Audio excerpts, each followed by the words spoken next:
Hello. जय हिंद दोस्तों। कैसे हो आप सभी? उम्मीद करता हूँ आप सब लोग बहुत मस्त होंगे, स्वस्थ होंगे और आप लोगों की पढ़ाई बहुत अच्छी चल रही होगी। राजस्थान हिस्ट्री की हमने अभी लास्ट में जो सिक्के थे वो कंप्लीट किए थे। मैंने बोला था आप लोगों को कि अब मैं एक नया टॉपिक स्टार्ट करूंगा। बहुत लेट हो गई वीडियो आने में, पर कोई ना, देर आए दुरुस्त है। आज हम स्टार्ट करेंगे गुर्जर प्रतिहार वंश और इसकी बहुत अच्छे से चर्चा करेंगे। तो मैं नवीन कुमार वर्मा स्वागत करता हूँ आप सबका अपने YouTube चैनल पे, जिसका नाम है VPN institute of education channel.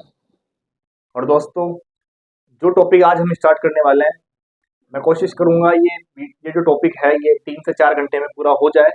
और हम इसके अंदर मतलब जो हमने क्राइटेरिया डिसाइड किया है 3 से 4 घंटे का, उस 3 से 4 घंटे के अंदर हम इस टॉपिक की सभी जो भी महत्वपूर्ण बातें हैं उन पर चर्चा कर लें। तो ठीक है दोस्तों, आप सब लोगों का वक्त बहुत कीमती है, तो बिना वक्त को जाया किए या बर्बाद किए चलिए शुरू करते हैं।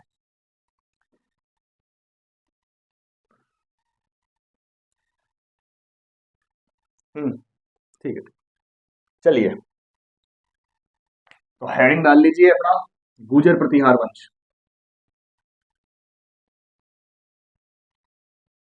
गुर्जर प्रतिहार वंश।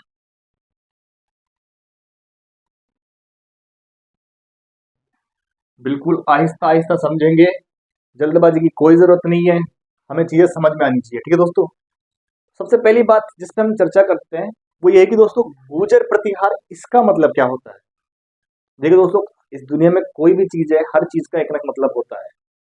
तो गुर्जर प्रतिहार का भी तो कोई ना कोई मतलब होगा। तो क्या मतलब है? तो देखिए दोस्तों, ये जो प्रतिहार है ना, प्रतिहार शब्द दोस्तों, इसका मतलब होता है द्वारपाल। इसका मतलब होता है द्वारपाल। प्रतिहार का मतलब होता है द्वारपाल। और ये जो गुर्जर प्रतिहार है, ये स्वयं को लक्ष्मण का वंशज बताते हैं। लक्ष्मण का वंशज। स्वयं को किसका वंशज बताते हैं? लक्ष्मण का वंशज बताते हैं। आप लोगों के मन में अब एक बात आ रही होगी कि कोई तो राम का वंशज बताता है, कोई कृष्ण का वंशज, इन्होंने लक्ष्मण का वंशज क्यों बताया? तो उसके पीछे दोस्तों जो लॉजिक है वो ये है कि गुर्जर प्रतिहार है, इनका जो प्रतिहार का मतलब है वो द्वारपाल। और इनका ये मानना था कि जिस प्रकार राम जी का रक्षक के रूप में या द्वारपाल के रूप में लक्ष्मण ने सेवा की थी, उसी प्रकार हम भी अपनी सेवाएं देते हैं।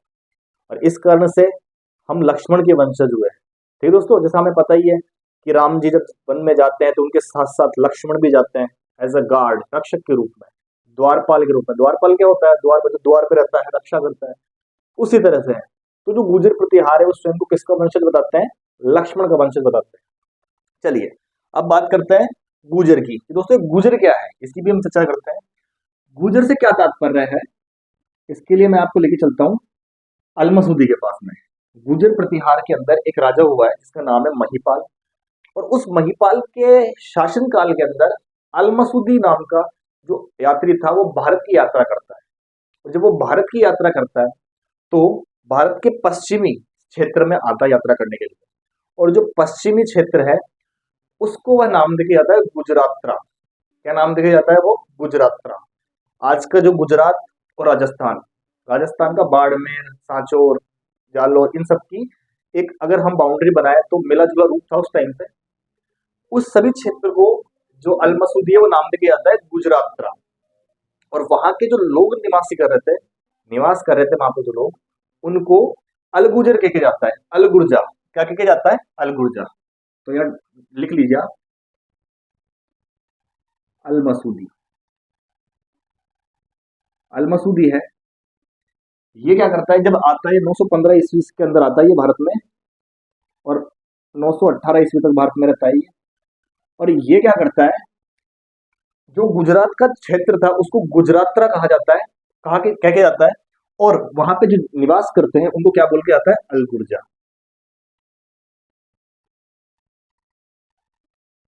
क्या बोल के आता है? अलगुर्जा। कालांतर में अलगुजर, अलगुर्जा से ही गुजर जो वर्ड है उसकी हमें क्या मिलती है? जानकारी मिलती है। ठीक है दोस्तों, अब एक गुजर जो शब्द है प्रॉपर इस शब्द की लिखावट हमें कहाँ मिलती है? ठीक, अभी ये क्वेश्चन बनेगा आपको कि इसकी जो प्रॉपर लिखावट है, गुजर एक एग्जैक्ट शब्द है और इसकी जो प्रॉपर लिखावट है वो कहाँ से मिलती है? तो उसके लिए हम चलते हैं पुलकेशिन द्वितीय के पास में। पुलकेशिन द्वितीय एक प्रतापी राजा हुए हैं, हम सबको पता है, और उन्होंने एक अभिलेख लिखवाया था जिसका नाम है एहोल अभिलेख। और उस अभिलेख के अंदर पुलकेशिन द्वितीय गुर्जर जनजाति का जो शब्द है उस शब्द का उल्लेख करते हैं। तो ये चीज भी नोट डाउन कर लो कि गुर्जर जो शब्द है ना, ये जो शब्द है, ये शब्द हमें किसके अंदर मिलता है? एहोल अभिलेख के अंदर मिलता है। एहोल अभिलेख। दोस्तों साथ के साथ नोट डाउन करते हुए चलना इन्फॉर्मेशन को। जैसे ही आपको कोई चीज मिले उसे अपने साथ पेन और पेपर लेके बैठिए, उसे नोट डाउन करते हुए चलिए। एहोल अभिलेख के अंदर हमें गुर्जर शब्द का उल्लेख मिलता है, और ये एहोल अभिलेख किसका था? तो ये था पुलकेशियन। पुलकेशियन द्वितीय का। ठीक है दोस्तों, अभी तक हमने 3 चर्चाएं की है। पहला तो गुर्जर प्रतिहार का मतलब क्या है? तो प्रतिहार का मतलब है द्वारपाल। स्वयं को किसका वंशज मानते हैं? तो ये लक्ष्मण का वंशज मानते हैं। अल मसूदी, इनको क्या बोल के जाता है? अल गुर्जा। और अभी हमने जब लास्ट बात की है कि गुर्जर जाति का जो शब्द है ना, इसका उल्लेख हमें कहाँ मिलता है? तो एहोल अभिलेख में मिलता है, जो पुलकेशिन द्वितीय ने खुदवाया था। अब हम आगे बात करते हैं। ठीक दोस्तों, प्रतिहार और क्या जानकारी मिलती है प्रतिहारों के बारे में? तो हमने जब बात की थी तो एक बात की थी चंद्रवरदाई की। जब मैं आप लोगों को राजपूतों की उत्पत्ति पढ़ा रहा था उस टाइम में मैंने आपको बताया था कि जो चंद्रवरदाई है, इस चंद्रवरदाई ने अपना जो प्रसिद्ध ग्रंथ है जिसका नाम है पृथ्वीराज रासो, उसके अंदर इसने बताया है कि जब वशिष्ठ ऋषि आबू पर्वत पर यज्ञ करते हैं तो उस यज्ञ से वो 4 जातियों की उत्पत्ति करते हैं। उसमें जो सबसे पहली जाति की उत्पत्ति करते हैं तो वो थे प्रतिहार। ठीक है दोस्तों, तो ये याद करने वाली बात है जो हमें याद करनी है। तो चंद्रवरदाई,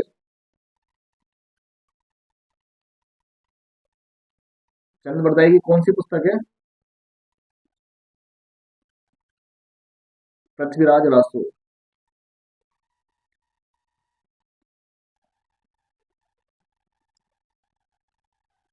इस पृथ्वीराज रासो में वो गुर्जर प्रतिहारों को क्या मानते हैं? अग्निकुंड से उत्पत्ति मानते हैं।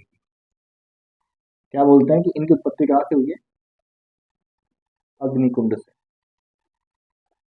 प्रतिहारों के हमें बारे में एक ये जानकारी मिलती है। और क्या जानकारी मिलती है? एक मोहम्मद नैणसी नाम के इतिहास के अंदर विद्वान हुए हैं, वो मोहम्मद नैणसी प्रतिहारों की 26 शाखाओं का उल्लेख करता है। तो हमें एक ये बात भी नोट डाउन कर लेनी चाहिए कि जो मोहम्मद नैणसी है वो प्रतिहारों की कितनी शाखाओं का उल्लेख करता है? तो मोहम्मद नैणसी, इस तरफ नोट डाउन कर लो, मोहम्मद नैणसी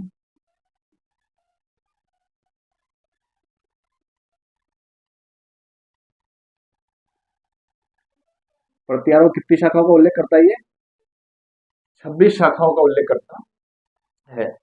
और क्या जानकारी प्राप्त होती है हमें? तो दोस्तों सुनिए, जब प्रतिहार जो वंश है, जब ये इसका विस्तार होता है, आगे चल के एक से एक प्रतापी राजा इस वंश में जन्म लेते हैं और अपने अपने क्षेत्रों का विस्तार करते हैं। तो उस समय एक राजा हुआ था जिसका नाम था कक्कुक, और उस कक्कुक ने जोधपुर के अंदर घटियाला के शिलालेख लगवाए थे। घटियाला नाम की एक जगह थी, वहां पे अभिलेख खुदवाए थे। वो 2 अभिलेख खुदवाए थे उसमें, घटियाला का अभिलेख भाग 1 और भाग 2। तो उस अभिलेख के अंदर हमें जो गुजर वो प्रतिहार है, इनका जो आदि पुरुष है, मूल पुरुष हरिश्चंद्र जो है, वहां से लेकर के स्वयं कक्कू तक के जितने भी राजा हुए इन सबका हमें वर्णन मिलता है। तो एक ये जानकारी हम नोट डाउन कर लेंगे कि घटियाला अभिलेख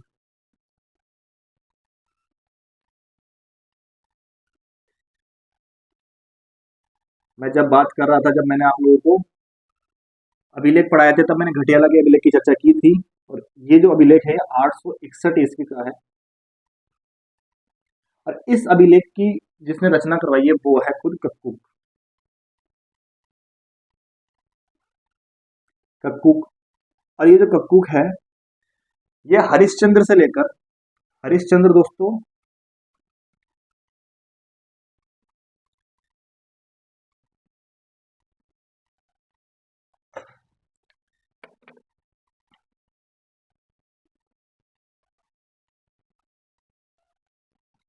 हरिश्चंद्र से स्वयं कक्कू तक जो जितने भी राजे हुए उन सबका हमें क्या मिलता है, वर्णन मिलता है। किससे मिलता है, घटियाला के अभिलेख से। कहाँ लगा हुआ है, जोधपुर में। कब का है, 861 ईस्वी का। किसने लगवाया है, तो कक्कुक ने। और रचना किसने की है, कृष्णेश्वर है और मग जाति का ब्राह्मण है। हमें वो चीजें मिलती है और हम उसकी चर्चा भी नहीं करेंगे। इन जो हमारी इंपॉर्टेंट बात है हम उसकी चर्चा करेंगे। एक बहुत इंपॉर्टेंट बात हमें इस अभिलेख से मिलती है, जो ये है सती प्रथा।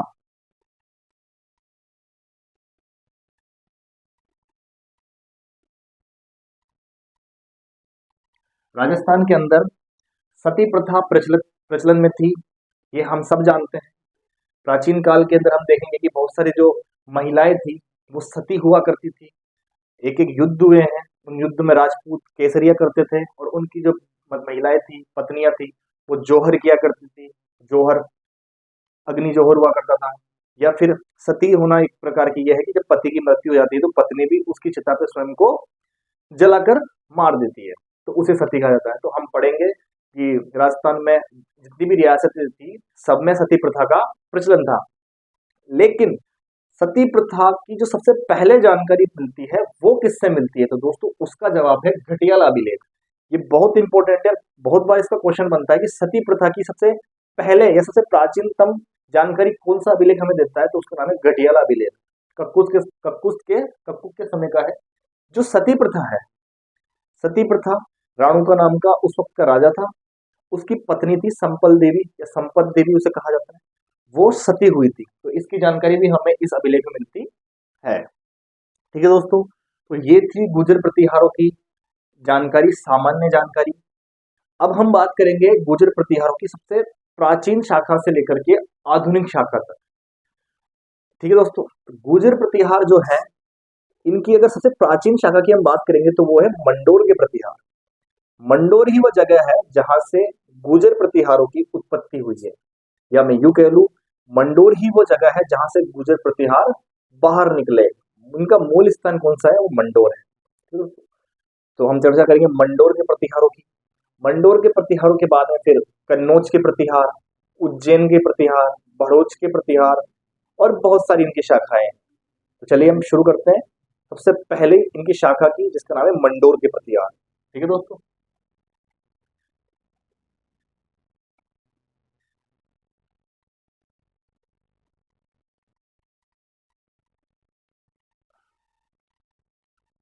मंडोर के प्रतिहार।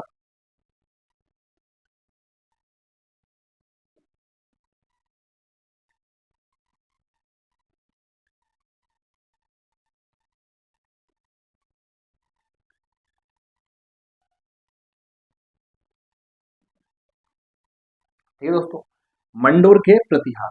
अब सुनिएगा, मंडोर के प्रतिहारों की हम शुरुआत करते हैं। सबसे पहले एक व्यक्ति की बात करें, इसका नाम है हरिश्चंद्र। दोस्तों हरिश्चंद्र जो है वह एक ब्राह्मण है। ठीक है दोस्तों, हरिश्चंद्र क्या करता है, ऐसे तो वो गुजरात क्षेत्र का था, पर वो कहाँ जाता है, मंडोर की तरफ वो जाता है। ठीक है, मंडोर में जाता है और वहां पर क्या करता है, उसकी शादी होती है। हरिश्चंद्र क्या है, वहां पे शादी होती है। और हरिश्चंद्र की क्या है, दो शादियां होती है। पहली जिससे शादी होती है वो एक ब्राह्मण महिला थी, और दूसरी जिससे शादी होती है वो थी एक राजपूत महिला। ब्राह्मण जो महिला थी जिससे हरिश्चंद्र की शादी होती है, इसकी हमें जानकारी नहीं मिलती है। बस हमें इतना पता है कि जो इनकी पहली पत्नी थी उसका नाम था, जो ब्राह्मण थी। ठीक है, लेकिन जो दूसरी शादी होती है इनकी, जो राजपूत महिला थी, उसका नाम था भद्रावती। ठीक है दोस्तों, तो हरिश्चंद्र की जो क्या कहते हैं राजपूत महिला की पत्नी है भद्रावती, उससे जो संतानें उत्पन्न होती है वो तो राजपूत प्रतिहार हो जाती है, और जो ब्राह्मण पत्नी से संतान पैदा होती है वो ब्राह्मण प्रतिहार हो जाती है। पर अभी हम सिर्फ बात करेंगे किसकी, राजपूत प्रतिहारों की। जो राजपूत महिला भद्रावती से जिनकी जन्म होता है जिनका। ठीक है दोस्तों, भद्रावती से चार पुत्रों की उत्पत्ति होती है, चार पुत्रों का जन्म होता है, जिनका नाम है भोजभट्ट, दद्द, रज्जिल और कक। इन चारों की क्या होती है, जन्म होता है भद्रावती से। कालांतर में ये चारों ही बहुत ज्यादा पावरफुल हो जाते हैं। और समझो दोस्तों, हरिश्चंद्र तो जो है ना, हरिश्चंद्र जा रहा है कहाँ पे, मंडोर में। तो वह सिर्फ नॉर्मल जा रहा है, वहां पे कुछ काम नहीं कर रहा है, ठीक है। लेकिन क्या नाम है उसका, ये जो चार पुत्र हैं इनके, इन चारों ने क्या किया, भद्रावती के जो चार संतानें थी, भोजबट, कक, दद्द और रज्जिल, इन चारों ने मिलकर के ये पावरफुल हो जाते हैं कालांतर में और मांडवपुर पर आक्रमण कर देते हैं। हम बिजोली अभिलेख हमने पढ़ा था, मैं जब आपको अभिलेख पढ़ा रहा था, और बिजोली अभिलेख के अंदर मैंने आपको बताया था कि वर्तमान में जितनी भी जगह है इनके नाम जो है प्राचीन काल में इनके नाम कुछ और हुआ करते थे, और जो प्राचीन नाम है वो हमें बिजोलिया के अभिलेख मिल जाता है। तो हम जब बिजोलिया के अभिलेख पढ़ते हैं तब हमें बताता है कि जो इन्होंने जिस मांडेपुर को जीता था वो मांडेपुर कुछ और कोई और नहीं जबकि मेड़ता था। तो हम बात करें, इन चारों ने मिलकर के किस पे अधिकार कर लिया, मेड़ता पे अधिकार कर लिया। मेड़ता पर अधिकार करने के बाद, पर जब मेड़ता पे अधिकार करते हैं तो वहां पर युद्ध होता ही है इनका, और युद्ध जिससे होता है उसकी हमें जानकारी इतनी प्राप्त नहीं होती है। पर उस युद्ध के अंदर भोजभट और जो कक था उनकी मृत्यु हो जाती है। भोजभट और कक अपनी मातृभूमि को न्यौछावर हो जाते हैं, बलिदान हो जाता है उनका। अब बचता है दद्द और रज्ज। तो जो दद्द है वो चला जाता है भड़ोच, उसने मतलब वो बोल देता है कि यार रज्जिल, अब भाई मेरे भाई तू यहाँ का संभाल शासन वासन, मुझे यहाँ शासन वासन नहीं करना, मैं जा रहा हूँ भड़ोच और एक अलग जगह जाऊंगा, वहां पर प्रतिहारों की नींव डालूंगा। तो जो भड़ोच, जो दद्द है वो भड़ोच चला जाता है और भड़ोच के अंदर प्रतिहारों की नींव डालता है। तो पूछ लिया जाता है कि भड़ोच की प्रतिहारों की नींव किससे शुरू होती है, तो दद्द से। अब बचता है रज्जिल। तो रज्जिल क्या करता है, 560 ईस्वी के अंदर मेड़ता पर अधिकार कर लेता है और मेड़ता का राजा बनता है, और उसी से प्रतिहारों की वंशावली शुरू होती है। ठीक है दोस्तों, रज्जिल से ही जो प्रतिहार है उनकी वंशावली शुरू हो रही है। ये क्वेश्चन पूछा गया है कई बार कि प्रतिहारों की वंशावली किससे स्टार्ट हुई है, तो उसका जो राइट आंसर है वो है रज्जिल। ठीक है दोस्तों, फिर बाद में रज्जिल वहां राष्ट्रीय यज्ञ करवाता है, बहुत सारे वहां पर रज्जिल काम करवाता है, पर हम जो इंपॉर्टेंट बात है वो सिर्फ इतनी है कि रज्जिल कहाँ का शासक बन रहा है, मेड़ता का शासक बन रहा है रज्जिल, और क्या कहते हैं वहां से इसकी प्रतिहारों की वंशावली स्टार्ट हो रही है। हम इसे नोट डाउन करते हैं। चलिए दोस्तों, मंडोर के प्रतिहार, तो कहां शुरुआत करते हैं, हरिश्चंद्र से।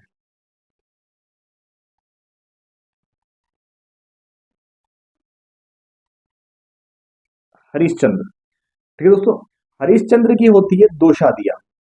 पहली जो पत्नी होती है वो होती है ब्राह्मणी, दूसरी होती है राजपूत। इसकी हमें ज्यादा जानकारी नहीं मिलती है तो इसकी हम चर्चा नहीं करेंगे, जिसकी जानकारी मिलती है उसकी चर्चा करेंगे।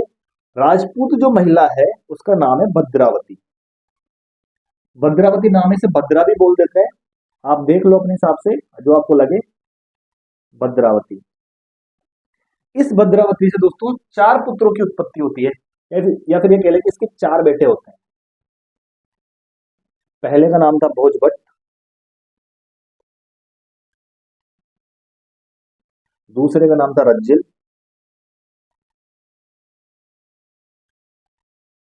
तीसरे का नाम था दद्द, और चौथे का नाम है कक। ठीक है दोस्तों, ये चारों के चारों मिलकर के, ये चारों मिलकर के मांडवपुर पर अधिकार कर लेते हैं, मतलब मेड़ता। मेड़ता पे क्या कर लेते हैं, अधिकार, मांडवपुर। मांडवपुर, मांडवपुर पे क्या कर लेते हैं, अधिकार कर लेते हैं, और इसका क्या बनवाते हैं, परकोटा।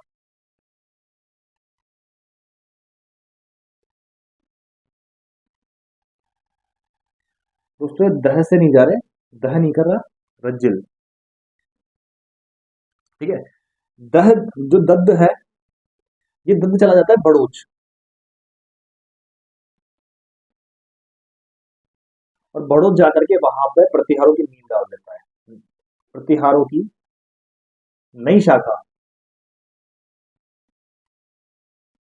नई शाखा,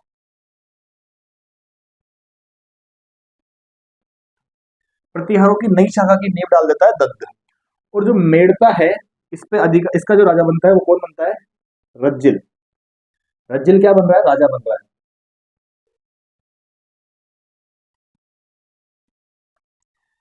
भोजभट्ट जो है और कक इन दोनों की युद्ध में मृत्यु हो जाती है। ठीक है दोस्तों, तो रज्जिल जो है मेड़ता का क्या बन गया, राजा बन गया, परकोटे का निर्माण करता है। एक बहुत इंपॉर्टेंट बात, प्रतिहारों की जो वंशावली है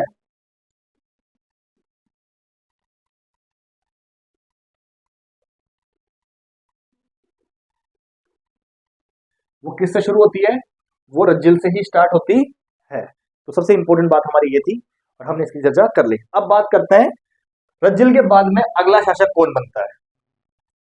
रज्जिल के बाद में जो अगला राजा बनता है वो इसका पुत्र होता है, जिसका नाम होता है नरभट्ट।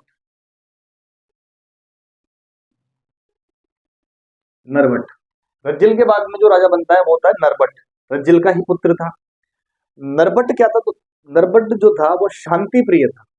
इसे युद्ध से इतना ज्यादा महत्व नहीं था, इसे युद्ध से इतना ज्यादा महत्व नहीं था कि इस युद्ध करे। ये इसने क्या किया, जो ब्राह्मण गुरु थे उनको संरक्षण दिया, और उनको संरक्षण देने के कारण इससे पिल्लिपणि नाम की उपाधि प्राप्त हुई। तो ये चीज लिख लो आप, इसकी जो उपाधि थी वो उपाधि क्या है, पिल्लिपणि।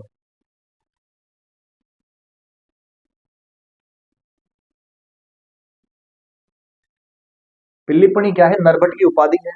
और पिल्लिपणि ही क्यों कहा जा रहा है, क्योंकि ये ब्राह्मण गुरुओं को क्या कर रहा है, संरक्षण प्रदान कर रहा है, इस कारण से इसको पिल्लिपणि कहा जा रहा है। ठीक है दोस्तों, और सुनना अगली बात, इसकी उपाधि तो बहुत बढ़िया थी, लेकिन जब क्या कहते हैं ह्वेनसांग भारत की यात्रा करने आता है और वो जब यहाँ पे आता है, नरभट्ट के बारे में जानता है कि भाई नरभट्ट क्या है, तो लोग समझाते हैं उसको कि साहब बहुत बढ़िया आदमी है।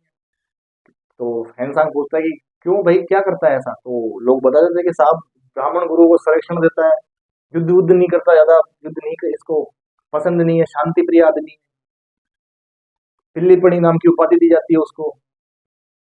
हैंसांग से चीज बोली नहीं गई कि भाई पिल्लीपणी नाम की कोई चीज है। तो वो जब अपनी ग्रंथ लिखता है जिसका नाम है सीयूकी, हैंसांग की पुस्तक का नाम है सीयूकी, तो वो इसके अंदर पिल्लीपणी का भट्टा बैठा देता है और ऐसा शब्द लेके लिख के जाता है जिसको हम आज पढ़ते हैं तो कुछ और ही उसका मतलब निकलता है। ठीक है दोस्तों, देखिएगा कि वो शब्द क्या है, आप खुद ही पढ़ लेना, पिल्लीपणी। तो जब हैंसांग अपनी पुस्तक लिखता है जिसका नाम है सीयूकी, उस सीयूकी में वो बोलता है कि ये क्या था,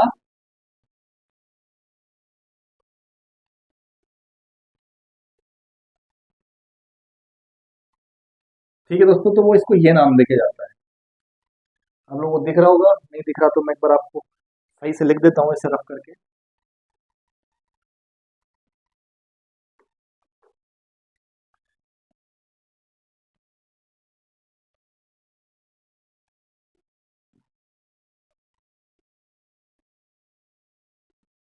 ये नाम देके जाता है कि भाई ये तो बहुत महान पुरुष है और इसका नाम ये है। ठीक है दोस्तों, अब बात करेंगे आगे। नरभट्ट के बाद में अगला राजा कौन बनता है, तो नरभट्ट के बाद में बनता है नागभट्ट प्रथम।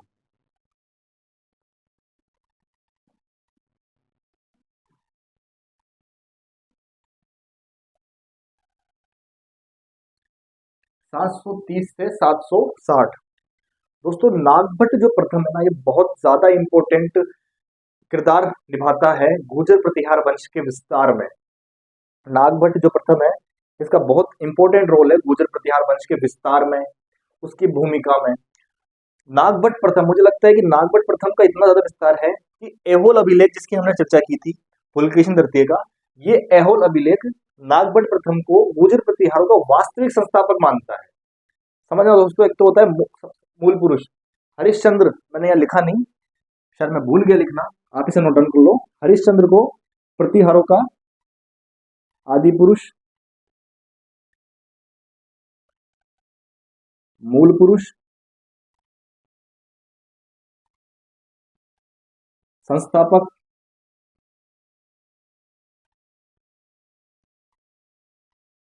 ये कहा जाता है। परंतु वास्तविक संस्थापक किसे कहा जाता है, तो वास्तविक संस्थापक कहा जाता है नागभट्ट को।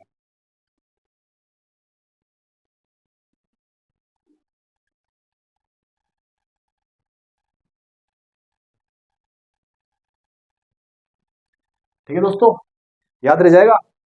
वास्तविक संस्थापक किसको कहा जाता है? तो नागभट्ट प्रथम को कहा जाता है।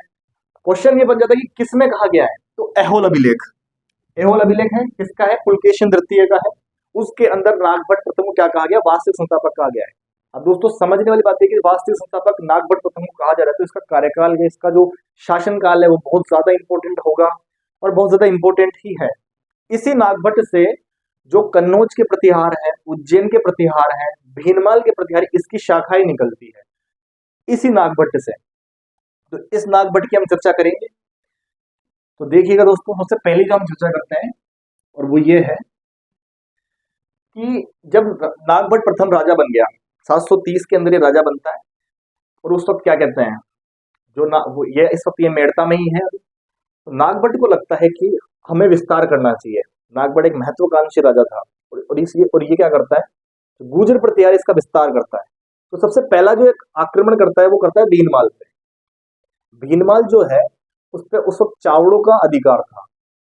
चावड़ जो थे वो भीनमाल पर अधिकार कर रखा था और भीनमाल पर शासन करते थे।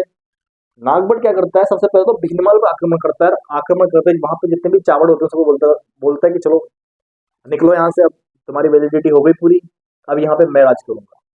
तो पहली बात, चावड़ों से भीनमाल कौन छीन लेता है? तो वो है नागभट्ट प्रथम। ठीक है। दूसरी बात, उज्जैन पर आक्रमण करता है। नागभट्ट जो है उज्जैन पर आक्रमण करता है, और उज्जैन पर आक्रमण तो करता ही है, उज्जैन पर प्रतिहारों की शाखा की स्थापना कर देता है। ठीक है दोस्तों, तो उज्जैन पर आक्रमण कौन कर रहा है? नागभट्ट प्रथम। और क्वेश्चन पूछ ले जाए आपसे कि उज्जैन के प्रतिहारों की जो नई शाखा है उसकी स्थापना कौन करता है? तो वो है नागभट्ट प्रथम। तीसरी बात दोस्तों, हमने पढ़ा था भद्रावती की जो 4 संतानें थी, रज्जिल, कक, दद्द और भोजभट्ट, जिसमें कक और भोजभट्ट की मृत्यु हो गई। दद्द बचा है और रज्जिल बचा है। रज्जिल बन जाता है मंडोर का शासक, और दद्द जो है वो बड़ौद चला जाता है। समझ लो दोस्तों, बड़ौद चला जाता है दद्द। तो जो भड़ोच के अंदर प्रतिहारों की जो स्थापना कर रहा है वो कौन कर रहा है? दद्द कर रहा है। कालांतर में क्या होता है, जब अरबों के आक्रमण शुरू हो गए थे राजस्थान के ऊपर, मतलब वो आक्रमण तो भारत पे कर रहे थे, परंतु राजस्थान एक बहुत मतलब दीवार की तरह उनके बीच में खड़ा हुआ था, और क्या कहते हैं, अरब आक्रमणों को लगातार विफल कर रहे थे वो। तो क्या होता है, अरब आक्रमणकारियों में से एक था जुनैद नाम का राजा, जो क्या करता है, भड़ोच है ना, भड़ोच, उस पर आकर के अधिकार कर लेता है और वहां से जितने भी जो प्रतिहार थी उनको वहां से भगा देता है। ठीक है दोस्तों, तो जब ये बात पता चलती है नागभट्ट प्रथम को कि अरब आक्रमणकारियों ने जो भड़ोच है उस पर आक्रमण कर दिया है, और क्या कहता है कि जुनैद नाम का एक अरब आक्रमणकारी है और वो भड़ोच पर अधिकार करके बैठा है, तो ये बात नागभट्ट को पसंद नहीं आती। तो नागभट्ट क्या करता है, सबसे पहले तो क्या करता है, अगला पड़ाव किस पर डाला जाएगा? तो अगला जो पड़ाव डालता है वो भड़ोच पे डालता है। नागभट्ट प्रथम अगला जो आक्रमण करता है किस पे करता है? भड़ोच पे करता है, और भड़ोच पर आक्रमण करता है।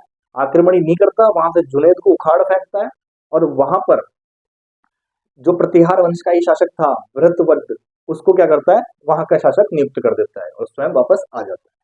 इसी से क्या होता है, अरबों का एक और आक्रमण होता है प्रतिहारों के ऊपर। जब क्या कहते हैं, जो नागभट्ट है वो जुनैद से सीधी टक्कर ले रहा है, तो कहीं ना कहीं प्रतिहार और अरबों का आमना सामना होएगा। तो अगला जब आक्रमण होता है तो उसकी जानकारी हमें ग्वालियर प्रशस्ति से मिलती है, और ग्वालियर प्रशस्ति में कहा गया है कि अरब आक्रमण जब होता है तो उसके अंदर अरबों का आक्रमण में प्रतिहार क्या करता है, नागभट्ट प्रथम मलेच्छ जाति को हराता है। मुझे लगता है मलेच्छ कुछ भी नहीं है, वो मुस्लिम आक्रांता ही रहे होंगे। मलेच्छ का मतलब होता है गंदे लोग, बेकार, जिसे हम बोल देते हैं, तो मलेच्छ है। ठीक है ना। तो मुझे लगता है कि जो ग्वालियर प्रशस्ति है उसके में मलेच्छ जाति उन्हीं को कही गई है। तो फिर जब वो आक्रमण करते हैं तो उस आक्रमण को विफल कौन करता है? नागभट्ट प्रथम करता है। तो ग्वालियर अभिलेख जो है, ग्वालियर प्रशस्ति है, उसके अंदर एक लाइन लिखी हुई है, और वो ये है कि नागभट्ट प्रथम ने अरब देश की मलेच्छ जाति को हराया था, और मलेच्छ जाति को हराने के कारण ही नागभट्ट प्रथम को मलेच्छ नाशक कहा जाता है। समझना दोस्तों, जो नागभट्ट प्रथम है इसकी उपाधि है जिसका नाम है मलेच्छ नाशक। वो क्यों कहा जाता है? क्योंकि अरब देश की जो आक्रमणकारी है मलेच्छ जाति के लोग, उनको हरा रहा है। ठीक है दोस्तों, अगले और बात करेंगे हम, एक और हमें जानकारी प्राप्त होती है, एक है संजय ताम्रपत्र, जो अमोघ वर्ष ने लिखा है, और वो इसके अंदर क्या लिखता है कि राष्ट्र को शासक था एक दंतीदुर्ग। तो मुझे लगता है दंतीदुर्ग क्या था, सुनिए दोस्तों, बहुत गजब की बात है। दंतीदुर्ग क्या है, एक हिरण्यगर्भ यज्ञ करता है। अब हिरण्यगर्भ यज्ञ करता है तो मतलब कि उसकी सुरक्षा के लिए गेट पे कोई चौकीदार होना चाहिए, कोई द्वारपाल होना चाहिए। तो जो दंती दुर्ग है वो बोलता है सैनिकों को कि एक मतलब द्वारपाल लेकर के आओ। तो सैनिक बोलते हैं कि हाँ सर, बता ला देंगे किसी को भी। द्वारपाल लाने के तो मैं ही खड़ा हो जाता हूँ, आपकी रक्षा ही तो करनी है ना, मैं कर लूंगा। दंती दुर्ग बोलता है कि नहीं नहीं, द्वारपाल होना चाहिए बिल्कुल ओरिजिनल 100% खरा। तो सैनिक बोलते हैं कि सर ऐसा द्वारपाल तो कहाँ कहाँ से लाए हम। तो फिर दंती दुर्ग बोलता है कि है एक, और वो कौन सा है? प्रतिहार। प्रतिहार जो है वो द्वारपाल है। लक्ष्मण के वंश से स्टार्टिंग बात हो रही है। तो और उस वक्त जो प्रतिहार है वो नागभट्ट प्रथम है, राजा बना हुआ है। तो दंती दुर्ग बोलता है कि पता करो कौन है जो इस टाइम पे प्रतिहार है, राजा है। तो उसे पता चलता है भाई नागभट्ट प्रथम है। तो दंती दुर्ग बोलता है कि चलो ठीक है, इसको मेरे जो गर्भ यज्ञ है ना, हिरण्य गर्भ यज्ञ, उसका राजा वो बनाना है, द्वारपाल बनाना है। तो इसी के सिलसिले में जब सेना जाती है, नागभट्ट प्रथम से झड़प भी होती है, परंतु वो नागभट्ट प्रथम को हरा नहीं पाते हैं और स्वयं हार जाते हैं। तो संजय ताम्रपत्र से हमें एक जानकारी मिलती है कि जो दंती दुर्ग था वो हिरण्यगर्भ यज्ञ के अंदर नागभट्ट प्रथम को द्वारपाल बनाने की कोशिश करता है, परंतु वो सफल नहीं हो पाता है। इसका मतलब युद्ध हो रहा है राष्ट्रकूटों में और प्रतिहारों में, और यहाँ पे नागभट्ट प्रथम जीत रहा है। ये भी नोट करने वाली बात है दोस्तों। ठीक है दोस्तों, तो ये वाली हमने चर्चा की। और इसके अलावा क्या बात करते हैं, और इसी की उपाधियां क्या क्या रहती है नागभट्ट प्रथम की। तो नागभट्ट प्रथम को मलेच्छ नाशक कहा जाता है, इंद्र के घमंड का नाशक कहा जाता है। ऐसी किंवदंतियां है, कहानियां है कि नागभट्ट प्रथम ने इंद्र का घमंड तोड़ दिया था। किसी बात पर इंद्र की और नागभट्ट प्रथम की प्रतिस्पर्धा हो जाती है, जिसके अंदर ये इंद्र को हरा देता है। तो किंवदंतियां है, जनश्रुतियां है, कितनी वास्तविकता है और कितनी इसके अंदर नहीं है तो भगवान जाने। हमें तो जितना पता है हम आपको बता रहे हैं। और इसे ब्राह्मण क्षत्रिय कहा जाता है, नारायण की मूर्ति कहा जाता है। तो दोस्तों ये जानकारी थी नागभट्ट प्रथम की। ठीक है दोस्तों, हम इसे नोट डाउन कर लेते हैं। नागभट्ट प्रथम 730 से 760 ईस्वी वास्तविक संस्थापक कहलाता है। ये जो वास्तविक संस्थापक है किसके अंदर हमें इसकी जानकारी मिल रही है, तो वो मिल रही है ऐहोल अभिलेख के अंदर, पुलकेशिन द्वितीय ने जो लगाया था। और क्या जानकारी मिलती है, तो सबसे पहले इसने किस पे आक्रमण कर दिया? भीनमाल पर। ये लिख लेना, सबसे पहले कहाँ आक्रमण करता है? भीनमाल पर। और हराता किसको है? चावड़ों को। किसको हराता है? चावड़ों को हराता है। और भीनमाल को क्या बना लेता है? खुद की राजधानी।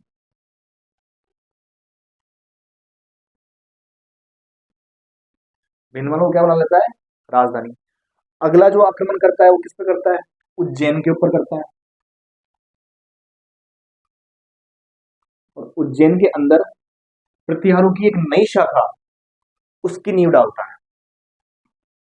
उज्जैन में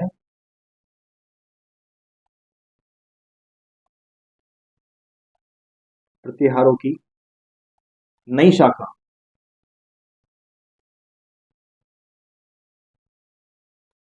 उज्जैन के अंदर जो प्रतिहार है उनकी नई शाखा की क्या कर रहा है? स्थापना कर रहा है। तीसरी बात जब हमने की थी वो की थी कि ये देखो दोस्तों, ये रहा, कहा गया, ये रहा दद्द, भड़ोच पर भड़ोच चला जाता है और वहां पे प्रतिहारों की नई शाखा डालता है। कालांतर में अरब आक्रमण होता है और जुनेर क्या करता है? भड़ोच से प्रतिहारों को निकाल देता है और भड़ोच पर खुद अधिकार कर लेता है। तो जो नागभट्ट है वो भड़ोच पर आक्रमण करता है। और जुनेद, एक अरब आक्रमणकारी जुनेद था, इसको हरा देता है। और राजा किसको बनाता है? भरतवट को। भरतवत को किसको राजा बनाता है? भरतवत को क्या बना देता है? राजा बना देता है। ठीक है दोस्तों, और क्या जानकारी हमने अभी इसके बारे में देखी थी? और जानकारी जो हमने देखी थी वो ये थी, जो नागभट्ट प्रथम है, ग्वालियर प्रशस्ति, ग्वालियर प्रशस्ति,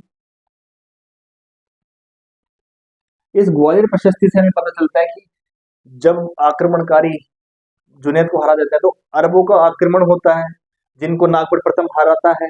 इस कारण से इसे मलेच्छ नाशक कहा जाता है। ग्वालियर प्रशस्ति में हमें जानकारी मिलती है कि नागभट्ट प्रथम ने अरब देश की मलेच्छ जाति को हराया था। ठीक है दोस्तों, किसको हरा रहा है? मलेच्छ जाति को हरा रहा है। इस जानकारी किसमें मिलती है? ग्वालियर प्रशस्ति में। नोट डाउन करने वाली बात है। एक हमने पढ़ा संजय ताम्रपत्र, संजय 871 ईस्वी अमोघ वर्ष। 871 ईस्वी का अमोघ वर्ष का ये ताम्रपत्र है। और ये इसके अंदर हमें जानकारी मिलती है कि दंती दुर्ग राष्ट्रकूट शासक है जो नागभट्ट प्रथम को द्वारपाल बनाने की कोशिश करता है हिरण्यगर्भ यज्ञ के अंदर, परंतु वो बना नहीं पाता है। तो ये चीज में नोट डाउन कर लेना दोस्तों। और हमने क्या किया, फिर हमने इसकी उपाधियों की चर्चा की, इसकी क्या क्या उपाधियां थी, तो उपाधियों को हम यहाँ नोट डाउन कर लेते हैं। इसे सबसे पहले तो मलेच्छनाशक कहा जाता है, मलेच्छनाशक। और मलेच्छनाशक क्यों कहा जा रहा है ये भी आपको पता होगा कि मलेच्छों का नाश कर रहा है, तो मलेच्छनाशक। इंद्र के घमंड का नाशक, इंद्र के घमंड का नाशक।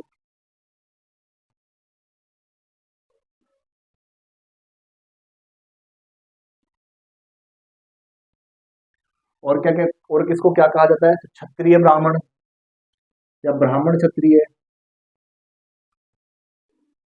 ये इसकी उपाधियां हैं। तो ये था नागभट्ट प्रथम। उम्मीद करता हूँ दोस्तों आप लोगों को समझ में आया होगा। अब चर्चा करते हैं इसके बाद कौन राजा बनता है। ठीक है दोस्तों, इसे रफ कर लेता हूँ, नोट डाउन, इसे मिटा देता हूं मैं। हाँ तो दोस्तों ठीक है, अब बात करते हैं आगे। नागभट्ट हमने पढ़ लिया, अब बात करेंगे इसके आगे नागभट्ट के उत्तराधिकारी कौन बनता है और कौन राजा बनता है। चलो शुरू करते हैं। नागभट्ट, नागभट्ट के बाद में ये नागभट्ट था, नागभट्ट ये प्रथम है दोस्तों। नागभट्ट की दो संतानें थी। ठीक है दोस्तों, बड़ी जो संतान थी उसका नाम था तात, और जो इसका पुत्र था उसका नाम, सॉरी, इसका जो दूसरा बेटा था छोटा वाला, जिसका नाम था भोज। ठीक है दोस्तों, दो इसके पुत्र थे, बड़े बेटे का नाम था तात और जो छोटा बेटा है उसका नाम है भोज। अब देखिए दोस्तों, ये जो तात है बड़ा बेटा, नियम के अनुसार राजा ये बनेगा, गद्दी किसको मिलेगी, तात को। परंतु जो तात था ये सन्यासी प्रवृत्ति का व्यक्ति था, इसका राजपाट में मन नहीं लगा, ये वियोग व्यक्ति था, वियोग टाइप का व्यक्ति था। जब बात आई राजा बनने की, नागभट्ट की मृत्यु हुई, तो जितने भी सामंत वगैरह होते हैं दरबार के अंदर, उन्हें कहा कि तात राजकुमार आ जाओ, अब आपकी बारी है, गद्दी संभालो और शासन को चलाओ। तात ने मना कर दिया, नहीं मैं नहीं करूंगा, मेरा मन नहीं है सब करने को। और राजपाट क्या करना है राजपाट का, मैंने महात्मा बुद्ध की जीवनी पढ़ी है, ऑटोबायोग्राफी, और उनसे मैं पूरी तरह इंस्पायर हूँ।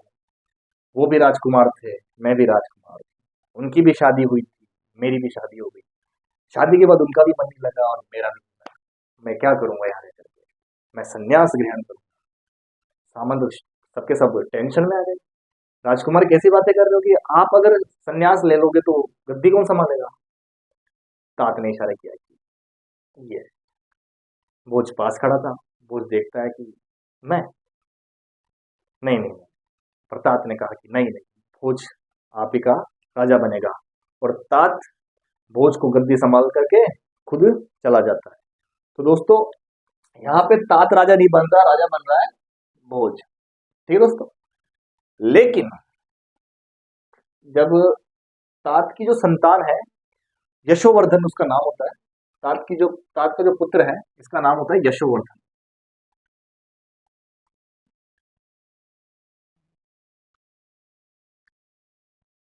यशोवर्धन जब ये बड़ा होता है तो ये बोल देता है कि भोज चाचा, पापा तो सन्यासी आदमी थे, तो उन्होंने तो त्याग कर दिया राजपाट का, पर मैं, मुझे तो मेरा शासन चाहिए। तो यशोवर्धन जो है, जो तात का पुत्र है, ये दोबारा उस दावा पे दावेदारी कर देता है उत्तराधिकारी की, और भोज के बाद में जो राजा बनता है वो बनता है यशोवर्धन। यशोवर्धन के बाद में जो राजा बनता है वो है चंदू। अब इनके बारे में हमें ज्यादा जानकारी प्राप्त नहीं होती कि इनके, यशोवर्धन इसके बाद में राजा बनता है वो बनता है चंदू। दोस्तों इनके बारे में हमें कम ही जानकारी मिलती है। चंदूक के बाद में जो राजा बनता है उसका नाम है शिलूक। शिलूक के बारे में हमें थोड़ी बहुत जानकारी मिल जाती है। इसके बाद में फिर जो राजा बनता है वो बनता है झोट। झोट के बारे में हमें सिर्फ इतना ही पता है कि झोट अच्छा वीणा वादक था और इसने गंगा नदी में जाकर के समाधि ले ली। झोट के बाद में जो राजा बनता है वो बनता है भिलादित्य।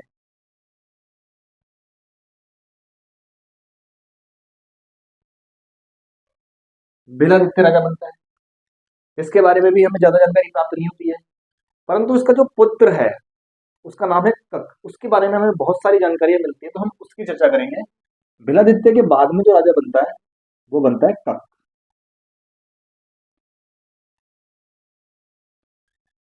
दोस्तों, ये जो कक है ये अलग है और एक कक्कुक वो अलग है। दोस्तों, दोनों में बहुत अंतर है। ठीक है दोस्तों।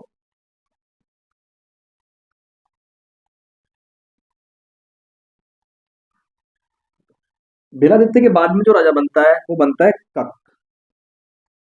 ठीक है। ये जो कक है दोस्तों, इस कक की दो रानियां थी। एक रानी थी जो थी पद्मिनी।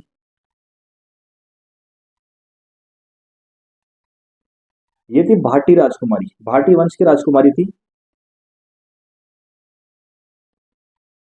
और एक रानी थी जिसका नाम था दुर्लभ देवी।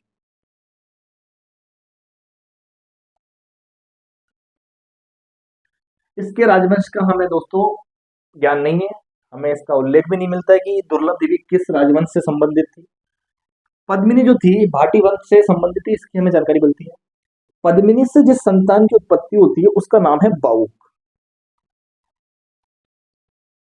दोस्तों, ये बाउक वही है जिसने बाउक प्रशस्ति लगवाई थी। बाउक, ये जो बाउक है इसने मंडोर के अंदर, इसके बारे में जो नोट डाउन करने वाली बात यह है वो ये है कि बाउक ने 837 ईस्वी के अंदर मंडोर में एक विष्णु मंदिर का निर्माण करवाया, या यूं कह लो उसका जीर्णोद्धार करवाया। और उसके अंदर या उसकी दीवार पर एक प्रशस्ति उत्कीर्ण करवाई। अब बाउक ने वो प्रशस्ति उत्कीर्ण करवाई, इस कारण से उसे क्या कहा जाता है, बाउक की प्रशस्ति कहा जाता है। और उस प्रशस्ति में हरिश्चंद्र से जो जो प्रतिहारों का मूल पुरुष था, आदि पुरुष था, संस्थापक था, हरिश्चंद्र से लेकर के स्वयं तक यानी बाउक तक का जो राजा हुए हैं उन सबको क्या करता है, वर्णन करता है। ठीक है दोस्तों। बाउक प्रशस्ति 837 ईस्वी। दोस्तों, ये जो बाउक की प्रशस्ति है इसके बारे में सुनिए, देखो बहुत गजब बात है, सुनिए। तो बाउक था, इसने क्या किया, मंडोर के अंदर विष्णु मंदिर है और उसके अंदर प्रशस्ति उत्कीर्ण करवा दी। ठीक है। कालांतर में उस मंदिर का जीर्णोद्धार नहीं हुआ होगा या फिर किसी आक्रमणकारी ने उस पर आक्रमण कर दिया होगा, तो उस मंदिर को क्या कर दिया, ध्वस्त कर दिया, तोड़ दिया गया या फिर जर्जर हालत में कर दिया गया। ठीक है दोस्तों। लेकिन अब हमें आगे की बात जो पता चलती है वो ये है कि जब जोधपुर शहर का परकोटा बनाया जा रहा था, तो परकोटा बनाने के लिए वहां के लोगों को पत्थरों की जरूरत पड़ी। तो जब पत्थरों की जरूरत पड़ी तो वहां के लोगों ने बोला कि पत्थर कहाँ से लाया जाए। तो कोई एक समझदार व्यक्ति था, तो उसने कह दिया कि वो मंडोर में है ना, वहाँ बहुत सारे पत्थर पड़े हुए हैं और बढ़िया किस्म के पत्थर है, एक से एक पत्थर है, तो क्यों ना वो पत्थर ला करके इसमें लगा दें। वहां भी तो काम, वहां भी तो पड़ेगी ना, यहाँ काम आ जाएंगे। तो वो क्या करते हैं, वो मंदिर के जो अवशेष पड़े रहते हैं, पत्थर पड़े रहते हैं, उनको उखाड़ लाते हैं और कहाँ लगा देते हैं, जोधपुर शहर के परकोटे में लगा देते हैं। और परकोटे में लगा देते हैं तो दीवार होती है उसके अंदर उस पत्थर को ले जा करके फिट कर देते हैं। राजस्थान के लोग वैसे भी जुगाड़ू होते हैं, इधर का उधर करने को तैयार रहते हैं। तो ये जो प्रशस्ति है उस परकोटे के अंदर लग गई। कालांतर में जब विद्वान वहां पे जाते हैं और उस परकोटे को देखते हैं, तो परकोटे को जब देखते हैं तो उसका अंदर हम उनका एक पत्थर पे कुछ लिखा हुआ मिलता है। वो थोड़ा गौर करके देखते हैं कि भाई ये क्या है, तो उन्हें पता चलता है ये तो पूरी की पूरी प्रशस्ति लिखी हुई है। तो वो लोग उस पत्थर को वहां से दीवार से काट करके सुरक्षित रखते हैं और जब उसे पढ़ते हैं तो पता चलता है कि ये जो प्रशस्ति है वो किसी और की नहीं है, वो बाउक की प्रशस्ति है। तो ये उस प्रशस्ति के बारे में था। हमें तो सिर्फ इतना ध्यान रखना है कि ये जो प्रशस्ति 837 ईस्वी की है और मंडोर के अंदर लगी हुई है। मंडोर के अंदर विष्णु मंदिर पे लगाई गई थी। विष्णु मंदिर पे लिखो। विष्णु मंदिर मंडोर में।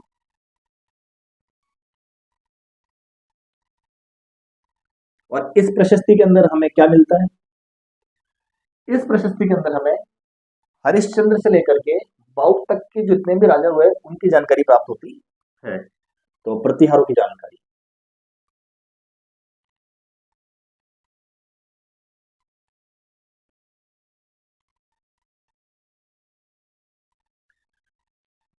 तो ये था बाउक, पहले राजा ये बनता है। इसके बाद में दुर्लभ देवी की जो संतान होती है उसका नाम होता है कक्कुस, कक्कू केलो या कक्कुस। ये वही है जिसने घटियाला का अभिलेख लगाया। ठीक है दोस्तों। तो जो कक्कुक और बाउक, इन दोनों में पहले राजा बनता है बाउक और उसके बाद में बनता है कक्कुक। कक्कुक ने 861 ईस्वी के अंदर घटियाला का अभिलेख लगवाया।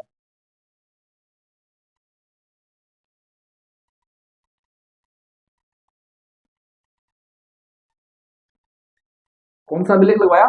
घटियाला का अभिलेख लगवाया। और इस घटियाला के अभिलेख में हरिश्चंद्र से लेकर के स्वयं तक, मतलब एक राजा और आगे कक्कुक तक का वर्णन करता है। और सबसे पहले सती प्रथा की हमें जानकारी कौन सा देता है? घटियाला अभिलेख, हमने से चर्चा कर ली। समझ दोस्तों, ये जो कक्कुक था ये नागभट्ट द्वितीय का सामंत था। नागभट्ट द्वितीय का सामंत हुआ करता था, ऐसा कहा जाता है। ऐसा कहा जाता है कि किसका सामंत था? नागभट्ट द्वितीय का सामंत था। और नागभट्ट द्वितीय जब धर्मपाल पर आक्रमण करता है, जो पाल वंश का राजा था धर्मपाल बिहार के अंदर, तो जब धर्मपाल पर आक्रमण करता है तो इस नागभट्ट की कौन सहायता करता है? ये कक्कुक क्या करता है? सहायता करता है। ठीक है दोस्तों। किसकी सहायता करता है? नागभट्ट की सहायता करता है। हम पढ़ेंगे प्रतिहारों, पाल और जो राष्ट्रकूट है, इन तीनों के बीच में एक त्रिपक्षीय संघर्ष होता है। उसकी चर्चा हम बहुत डिटेल से करेंगे, तब आप लोगों को ये चीज समझ में आ जाएगी कि नागभट्ट धर्मपाल पर आक्रमण क्यों कर रहा है और उस आक्रमण में नागभट्ट का साथ कौन दे रहा है? कक्कुस। तो उस वक्त की चर्चा फिर से होगी। मैं आपको फिर से ये चीज बताऊंगा। त्रिपक्षीय संघर्ष की हम बहुत अच्छे से चर्चा करेंगे। ठीक है दोस्तों। अब हम बात करेंगे, तो ये थे मंडोर के प्रतिहार। हमने प्रतिहारों की एक शाखा पढ़ी थी जो सबसे प्राचीन थी, मंडोर के प्रतिहार। तो मंडोर के प्रतिहारों की हमने चर्चा कर ली। इसके बाद में अब हम चर्चा करेंगे कन्नौज के प्रतिहार की। किसकी चर्चा करेंगे? कन्नौज के प्रतिहार की। और कन्नौज के प्रतिहार की चर्चा करने के लिए मैं आपको थोड़ा सा पीछे लेके जाना चाहता हूं। जब मैं आपको नागभट्ट प्रथम पढ़ा रहा था तो उसके अंदर मैंने आपको बोला था कि ये भीनमाल पर आक्रमण करके भीनमाल वाली शाखा का निर्माण करता है, उज्जैन पे आक्रमण करता है, वहां पे प्रतिहारों की नई शाखा की स्थापना करता है। तो वहां से अब हम अपनी बात कंटिन्यू करेंगे और जो नागभट्ट प्रथम ने उज्जैन पर आक्रमण करके वहां पर प्रतिहारों की नई शाखा की स्थापना की थी, उसकी चर्चा करेंगे। तो दोस्तों ये जो चर्चा है वो हम नेक्स्ट वीडियो में करेंगे। मुझे उम्मीद है आप लोगों को क्लास अच्छी लगी होगी, और अगर क्लास अच्छी लगी है तो इसे शेयर कीजिए और सब्सक्राइब कीजिए चैनल को। और वीडियो में कुछ कमी लग रही है तो कमेंट करके बताइए। ऑडियो वीडियो आपको जो भी डाउट है आप अपना कमेंट बॉक्स में अपना कमेंट छोड़ दीजिए, मैं उसे सॉल्व करने की कोशिश करूंगा। ठीक है दोस्तों। तब तक के लिए एक बात और, नोट्स साथ साथ बनाते हुए चलिए दोस्तों।